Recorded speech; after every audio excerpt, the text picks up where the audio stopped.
আমার প্রকৃত বংশ কি? আমরা যে বংশ নিয়ে একে অপরকে হিংসা করি, আমি ব্রাহ্মণ, আমি সাহা, আমি বণিক, আমি ঘোষ, আমি নাপিত, আমি ধোপা, আবার অনেকে বলে ওরা নমো। তাহলে আপনি এই পোস্টটি পড়ে নিজেকে প্রশ্ন করুন, আপনি কোন বংশের? প্রশ্ন: বর্তমান সামাজিক জীবনে জন্ম অনুসারে বর্ণপ্রথা, এই জঘন্য বর্ণপ্রথা সংস্করণে আমাদের প্রচেষ্টা আছে কি? উত্তর: যে কুলেই জন্মগ্রহণ করুক না কেন, তার কোনো ধর্তব্য নেই। কে কোনো বর্ণ তাও দেখার দরকার কি? একদিক থেকে কলিযুগে আমরা সবাই শূদ্র, কলৌ শূদ্র সম্ভবা। কিন্তু যুগধর্ম হরিনাম সংকীর্তনে ব্রতী হওয়াই আমাদের আসল কর্ম।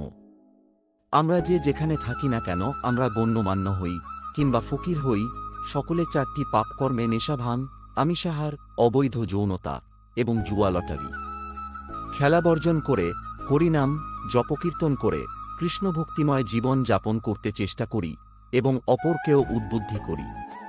তাতেই মানুষ বর্ণাশ্রমের ঊর্ধ্বে ধীরে ধীরে উঠতে পারবে। বড় জোর কমপক্ষে ব্রাহ্মণগুণ সম্পন্ন হওয়ার জন্য মানুষকে চেষ্টা করতে হবে। শ্রীকৃষ্ণ বলেছেন, গুণ ও কর্ম অনুসারে বর্ণ বিভাগের কথা কৃষ্ণভাবনাময় জীবনে।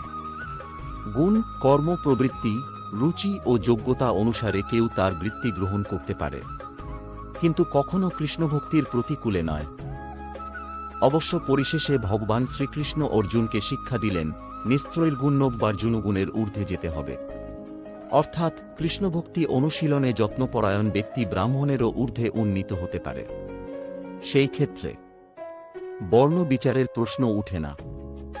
ভগবান শ্রীকৃষ্ণ বলেছেন, সর্বধর্মান পরিত্যজ্য মামেকং শরণং ব্রজ।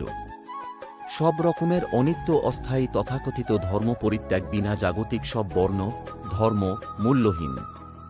মানুষ যে গুণের কিংবা আপন যোগ্যতায় যে কর্মে যুক্ত হোক না কেন, কৃষ্ণভক্ত হয়ে তাকে ভক্তির অনুকূলে কর্ম করবার অনুপ্রেরণা দেওয়া হয়।